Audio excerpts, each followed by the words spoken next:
I need you to hate so I can use you for your hate. This is real sales talk. Real sales advice from real sales practitioners. Giving you tips on how to dominate your sales quota are your co-hosts Sean Mitchell and Phil Keen.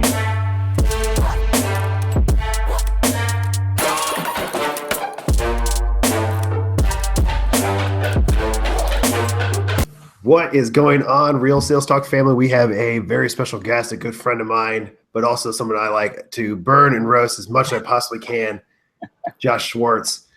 Josh is based out of St. Louis, works for Varsity Tutors, but is actually probably one of my favorite practitioner sales leaders that are out there. Anytime you guys want to meet somebody that can just tell you how things should actually work and execute, this is the guy I actually place a phone call to.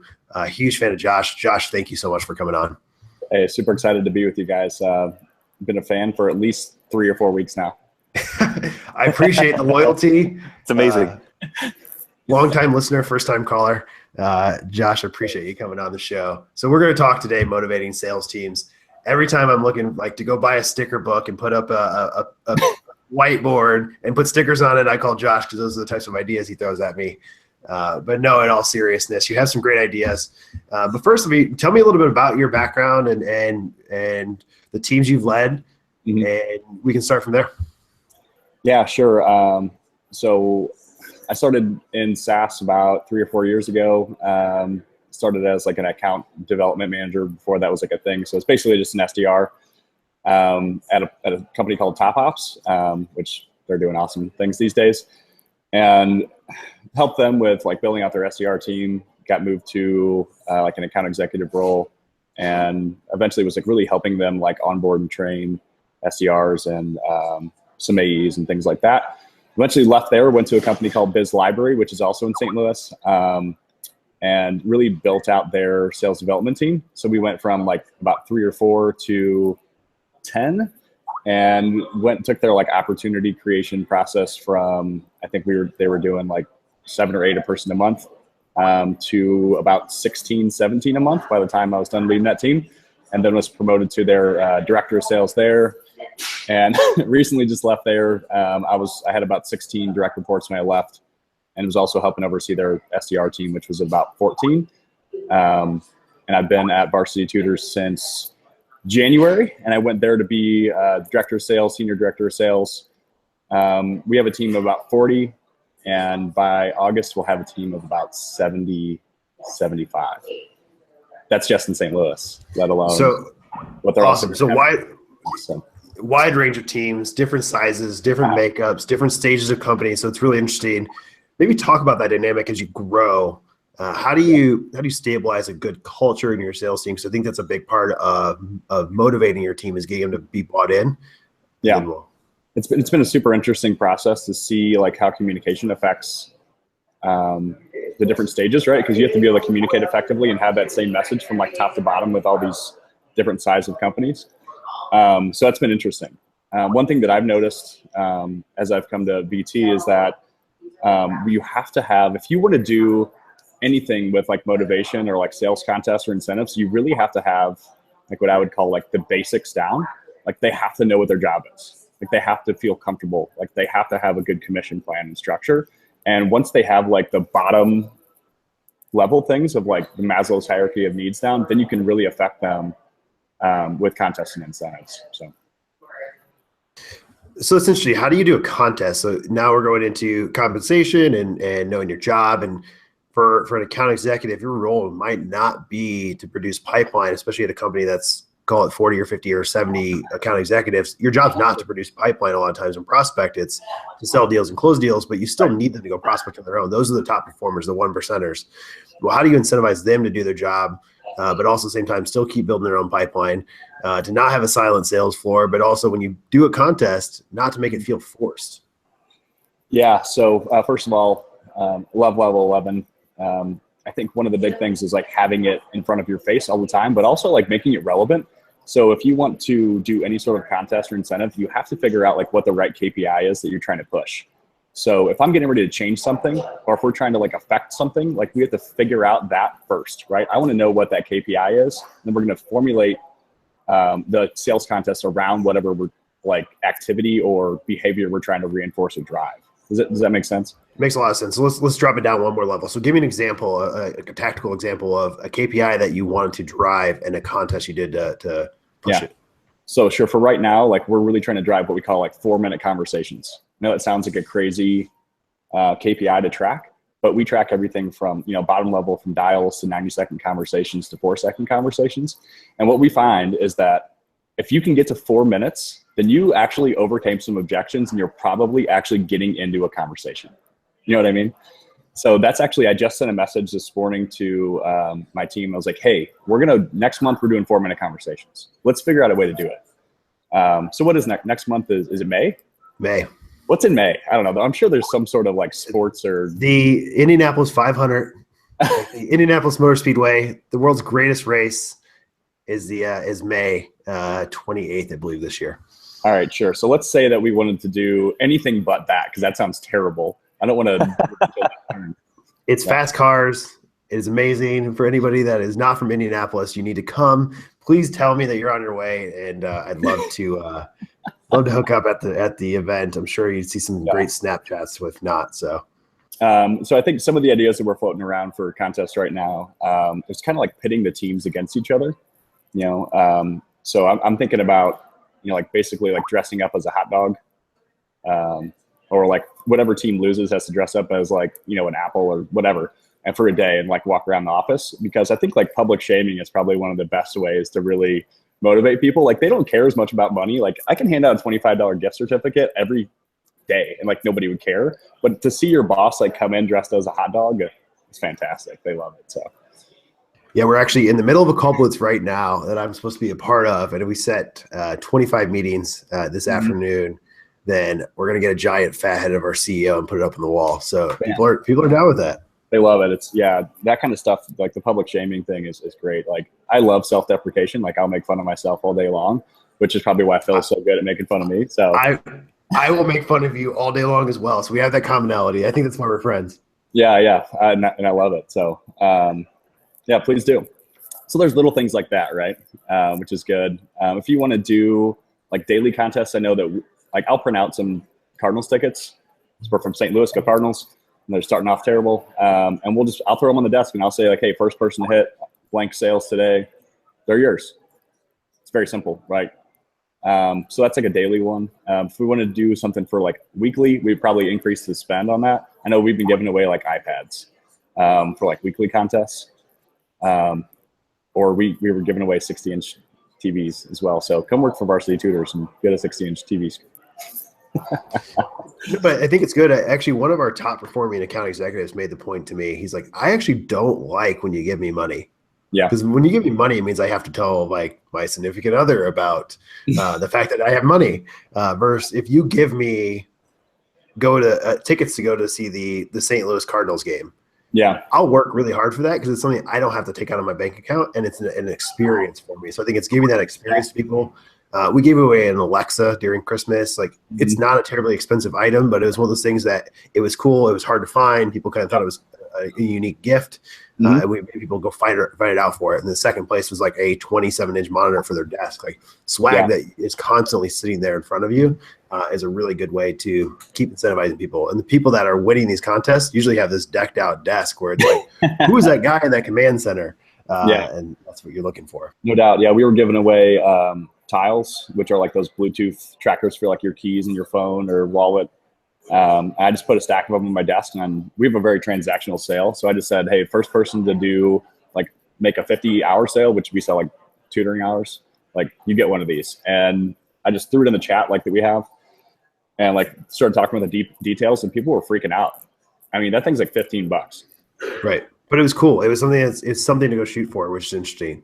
But I also think there's something to you that unique thing about it is you also take a layer farther than that. So motivating people not just through these games and contests, it's kind of on a personal level. So talk about that of a relationship side of how do you motivate your team? Yeah, that's actually probably the more interesting aspect of it. It's like radical candor type stuff where like you really get to know the people on your team.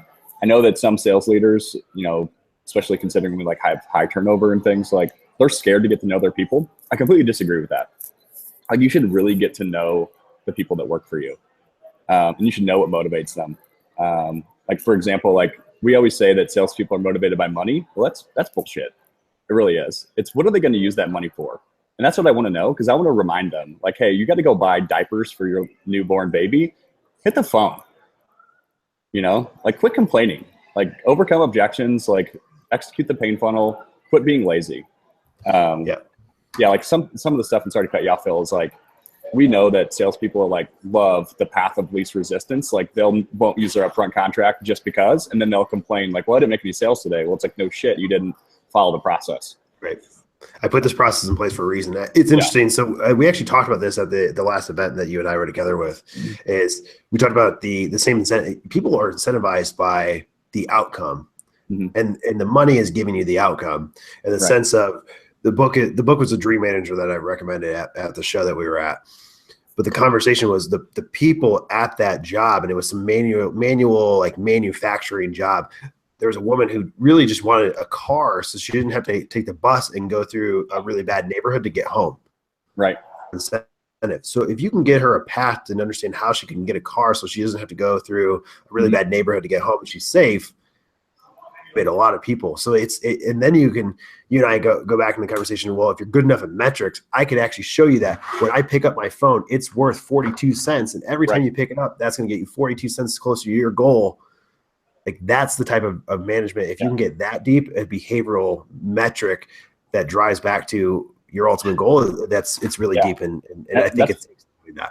That's part of listening, right? Like it's like a decomposition of metrics. But like ever since we had that conversation, Phill, I've just been listening to my people. I had one person tell me like, look, my car's old and crappy, and I wish that I had a Bluetooth whatever in my car. I just told her, look, you hit your goal this month, I'll buy it. And she was like, what? I was like, write that down, send me an email, whatever you want to do to prove it, I'll buy it. I don't care. I had another person tell me that like they don't like to stand up, but they like are very like busy. And I was like, look, I'll buy you like a little, like what are those like little pedals underneath their desk so they can just like push on it. That way they can activate themselves. I was like, I'll buy it for you. Like, I don't care. Like hit your goal this month, I'll do it.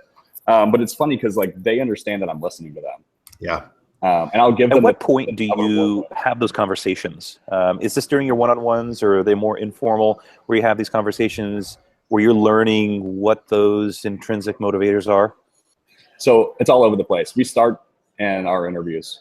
Like I really, if you talk to anybody that has ever interviewed with me, they'll be like, damn, like I didn't think I was going to get the job because he was a real asshole like the whole time. Like I push back really, really hard. I think it's super important, to make sure that give an example of that. How do you push back? Yeah. So like I always finish the interview with like red flags. I'm like, look, here's all the reasons why I don't think you're a good fit here. And people are like, whoa. And I'm like, here's all the reasons why I do think you're a good fit. Tell me why you should work here now. And like, it almost seems like I'm coming at them, but I'm not. I'm just really trying to like understand them as a human being and as a person. And I want somebody that can fight with me and that can like bring something extra to the organization and not just lay down. Right. I mean, I think that's a real sign of like emotional intelligence. But we continue that, like, yes, on the sales floor too, right? I can remind them what they said in their interview, or I can continue that as well, like in their one-on-ones. Like, we have to make sure we're on the same page, right? So like, if I'm looking at the metrics and they're behind, and I know them well enough, I can say, okay, it looks to me like you're getting burned out. Is that true? Yes. Okay. Like, let's talk about the reason why you started. Let's bring it back to that. Remember how you told me that you want a Bluetooth speaker in your car? Or whatever that's small. Like I had a gal at my last job, she loved to travel, and that was just something we could always bring back to her. Like, look, I know you want to go on that vacation and you only want to work 3 weeks a month. Like come in here and kill it for those 3 weeks then, and we can send you to Jamaica or wherever the hell you want to go. So. But it works. I think it's something where sometimes it's little simple things. Like I need to buy a costume for my kid for Halloween. Like I've actually had people tell me that. There's a girl that it's always my success story when people ask like, what's your most successful moment as a manager? There's a girl who wanted to get out of bankruptcy or needed to file bankruptcy. And like I learned like that she actually didn't need to file bankruptcy. She needed to learn how to spend her money. Like she was making enough money to actually cover a lot of her expenses to be able to not file bankruptcy and ruin her credit. So we actually got into that conversation, which is way deeper than 95% of managers ever want to get into. But it's because you're on that level, and it's changed her life to where she still calls me and talks to me about things where it's like, I have this problem, and we haven't worked together in almost 5 years, where it's like, hey, here's a problem. How would I fix it? Yeah. When you have it, that's where, when Josh, you're no longer at whatever organization you're at, and it's 3 organizations later, you can call them and say, hey, I got a spot for you. I thought you were a good performer. Come work for me. And they'll work for you, right? Yeah, that's a perfect point, Phil. I think one thing that a sales leader can really do is recruit. And if you can't recruit, then you don't belong in a sales leadership position. But the way that you do that, the way that you have people follow you, is by like having them have an amazing experience. Whether that is like, you know how to motivate them, or you understand them, or you were the best coach that they've ever had, or you made an impact on their life, then they're willing to follow you around, right? And I see that here in St. Louis. We've had a lot of folks come join me at Varsity Tutors because they want to work for me. Like, it was funny, like we had these people interviewing, and they're like, Josh, these people don't know shit about Varsity Tutors. They just want to work for you. I'm like, what can I say? Hey, I'm good at what I do. But your brand is what you are. It's why people can work for you. It's talk about the adverse of that. So let's say it's not the A player that follows you around. It's the person that's already in the role and they're completely demotivated. What's your process with that? So like I walk into an organization and there's somebody that already works there. Is that what you mean? They already worked there, or even maybe you hired them, and they got through your rigorous interview process, but then all of a sudden they are completely demotivated once they're in the role for 2 quarters.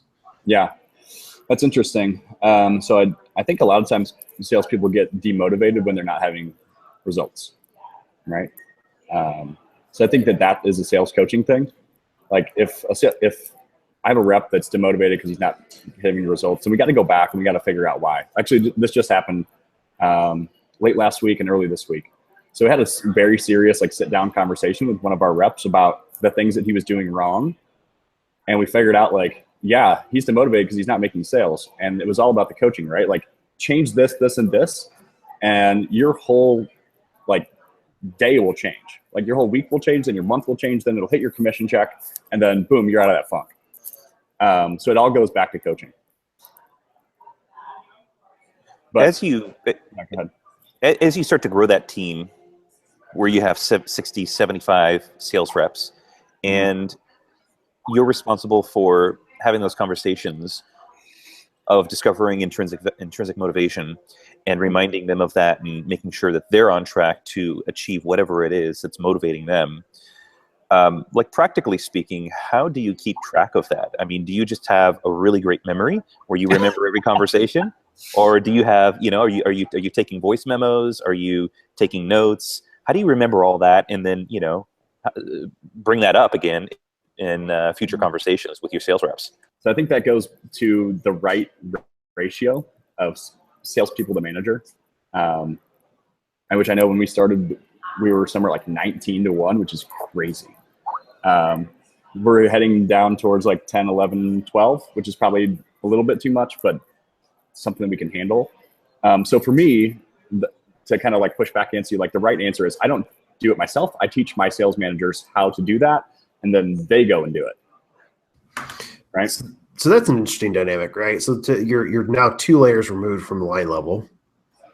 Talk about how do you feel that you can motivate? So there's probably a number of people that are in the role that you're in right now that are listening to the Real Sales Talk podcast. Mm-hmm. How do you go down 2 layers or even potentially 3 layers and have those conversations with the line level to know that those people that you can still motivate them? Yeah, because you still have to do that.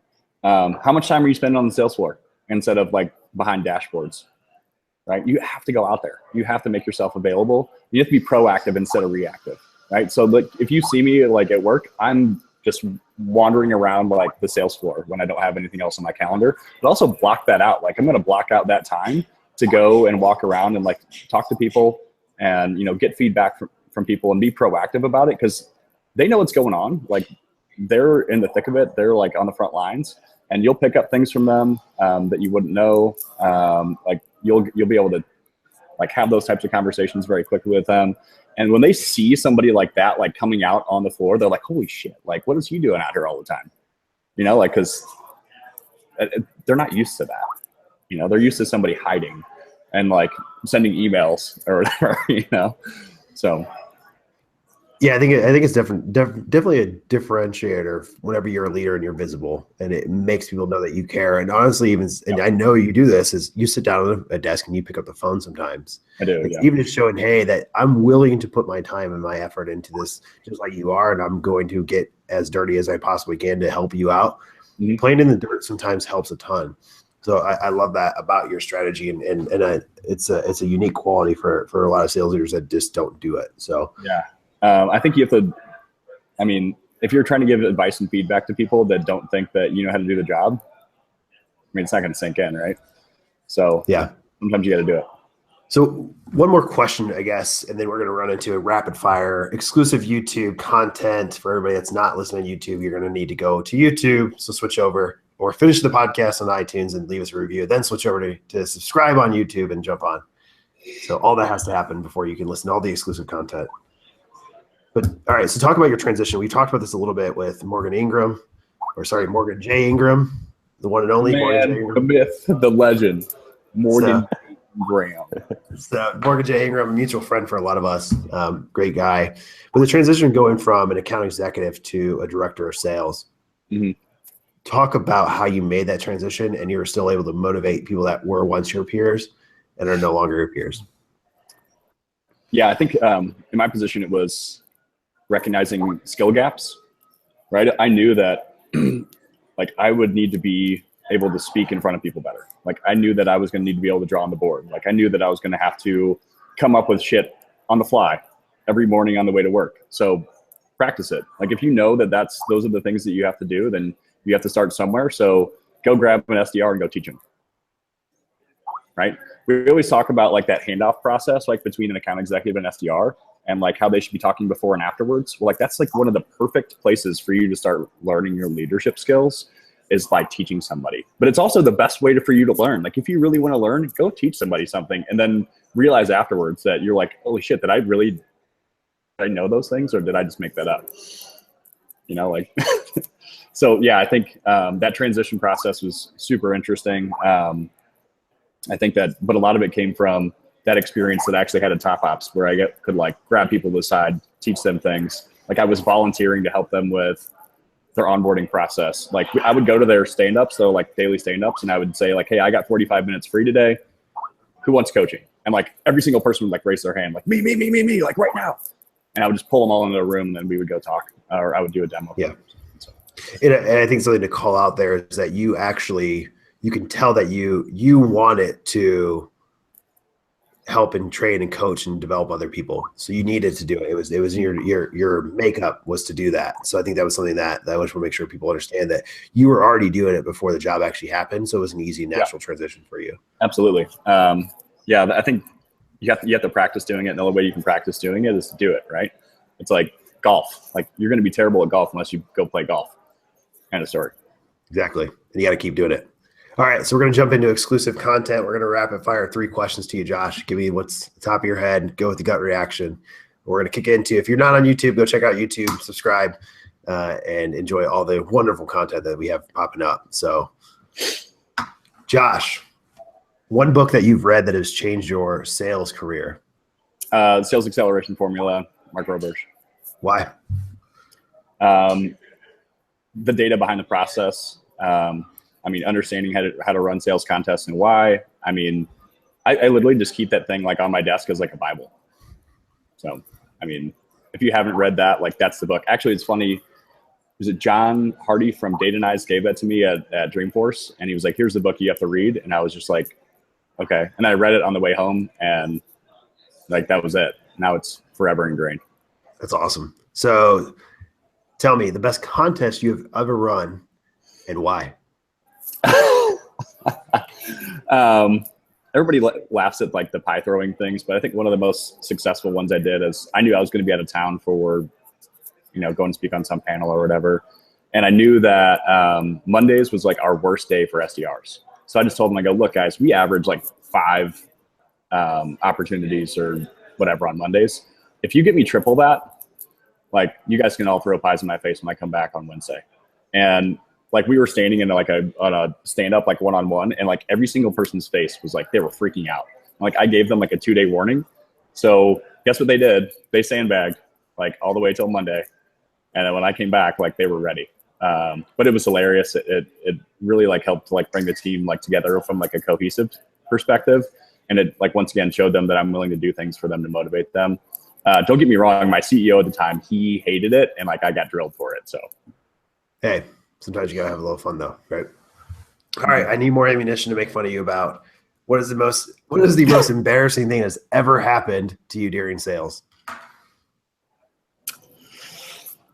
You really want to go into that?